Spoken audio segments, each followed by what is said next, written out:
this Honda BF50 outboard motor has a severe problem. I just got back from water testing it for the first time after I replaced the cylinder head and water pump. I did a bunch of work on it. As I was water testing, first it went pretty well, but then I noticed the engine started shaking left and right, and the boat became a little bit squirmish. Didn't think of nothing. As I got back to the dock, the motor was shaking left and right, and I thought first, what's something wrong with the motor itself that all of a sudden starts vibrating. But as soon as I loaded it on the trailer, I noticed this here. The whole steering knuckle is clear broken off because of extreme rust damage. Okay, so the only thing that was holding the motor actually still on the boat was the lower part, and actually the little shifting rod, stainless steel rod, and the steering linkage. Most likely just this rod. So I was actually lucky that I didn't lose that whole motor, because as you accelerate, it's gonna torque away from the well, what's that called? Swivel pipe, steering knuckle, whatever. Anyways, this is not the first of those Honda motors where I've seen this problem of extreme heavy rust damage, because for some reason Honda does not understand not to use just cast iron, bare steel for saltwater environments. Besides, of course, that most people, I guess, just do not flush the engines or clean the engines after they've been in salt water. But besides all that, this is just piss poor engineering here. And like I said, this is the third motor I encountered has these problems. And you can't buy this part anymore. You can't buy this whole shaft here. That would have to be replaced,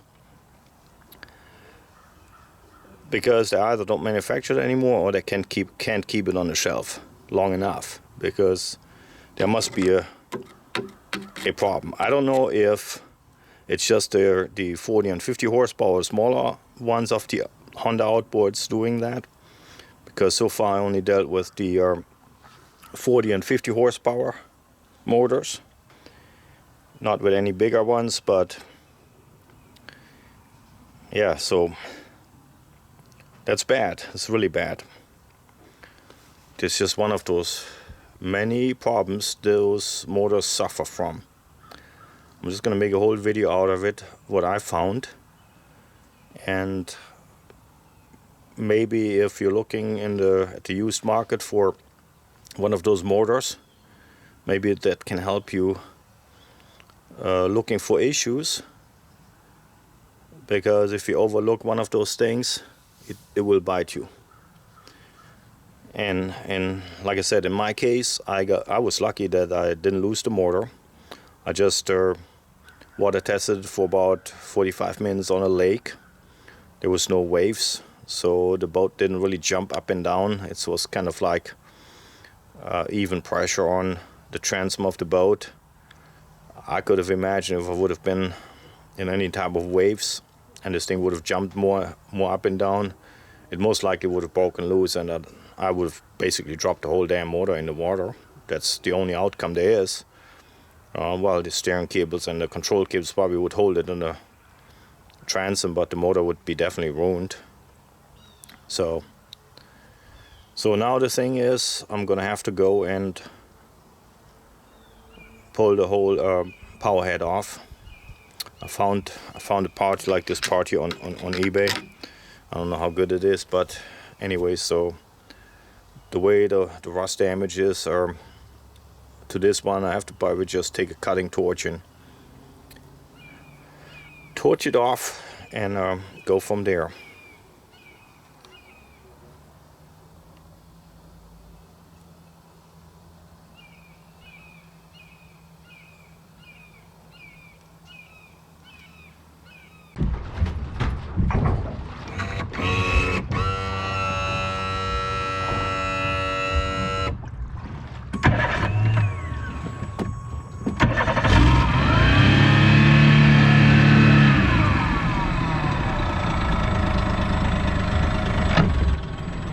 So this was the first water test on a lake, and the first few minutes everything seemed to be fine, and then I noticed that the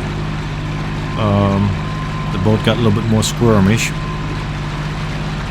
I didn't pay much attention to because of course, as I was driving the boat, I never know what happened. But as I watched the video for the first time, I can clearly see where the steering knuckle breaks. So now pay close attention to what the motor does. You can clearly see how it jerks back, and that's where the part breaks.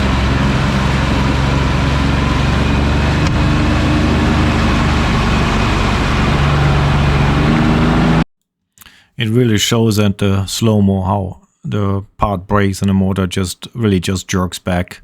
There you go. Anyway, so during my water test, I didn't notice it at all. So I continued on and drove around probably for about 40 minutes.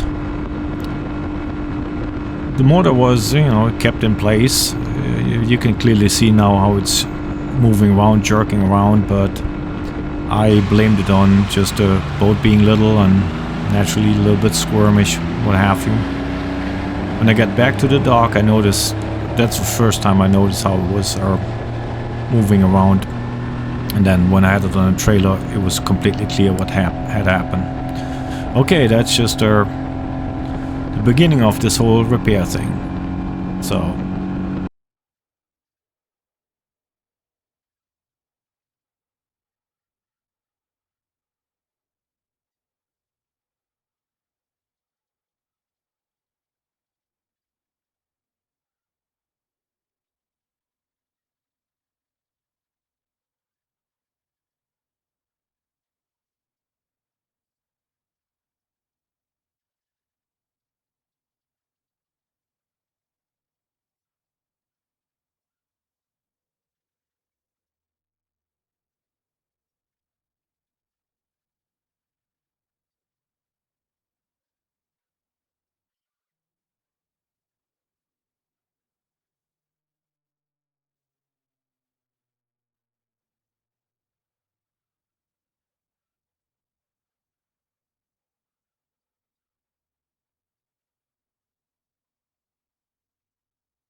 So this is the extent of the damage.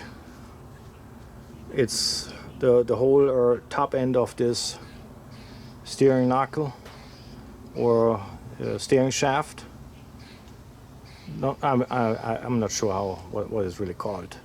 I call it a steering shaft, swivel shaft anyway. So yeah, it's completely disintegrated. There's nothing but a bunch of mud and rust left. Yeah, poor choice of materials. I mean, there's like nothing left no more. So this whole thing is gone. Not sure if I can get this out, but I found this whole unit on eBay.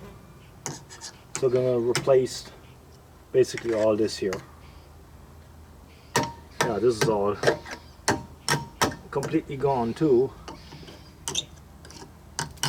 I'm most likely just gonna have to get hammered out there. Not sure if I should even bother. Let's see. See if it comes loose.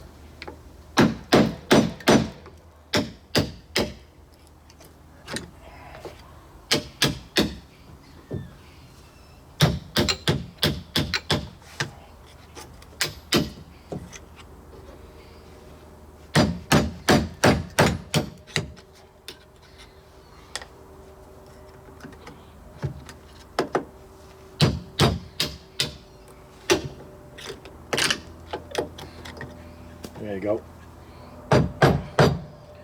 And yeah, this is of course not going anywhere.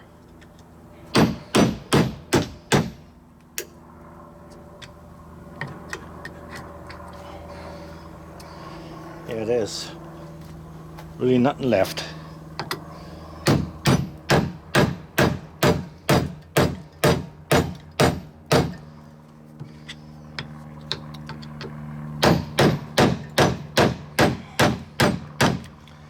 Well, anyways, no need to bother.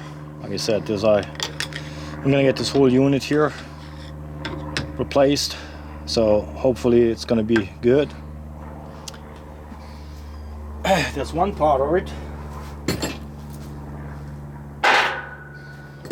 The second part is gonna be the lower I don't know what it's called, engine plate, power head plate.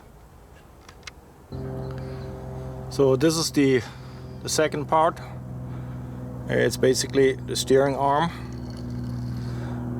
That pipe is supposed to be attached to right here,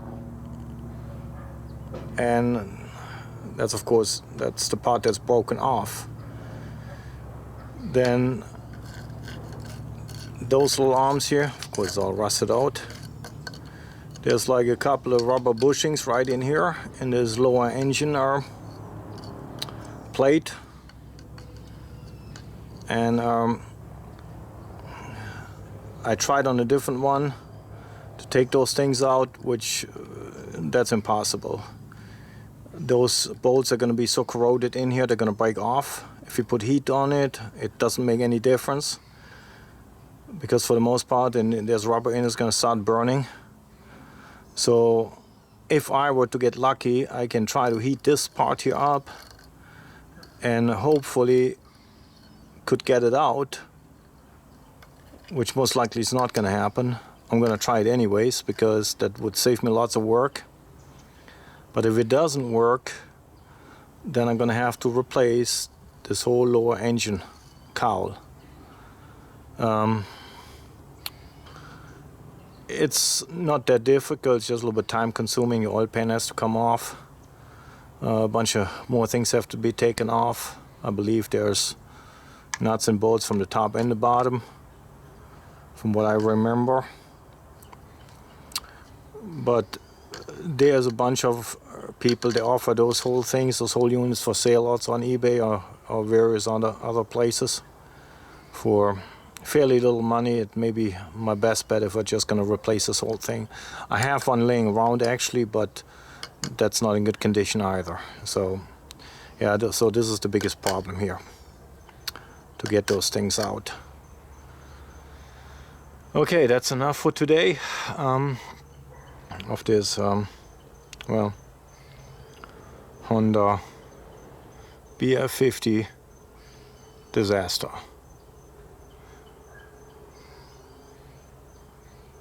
But yeah, if you are in the market buying one of those motors, first thing, check this part out. Easy to spot. If that has rust like this, you can bet your life when it's gonna break. So the only thing that was holding this motor basically on was the shift linkage. If that would have not been there, I could have lost that motor. Well, somewhat at least. It would have sucked. Yeah, that's what that is. Okay, I've had it for today, and time to chase some more parts down.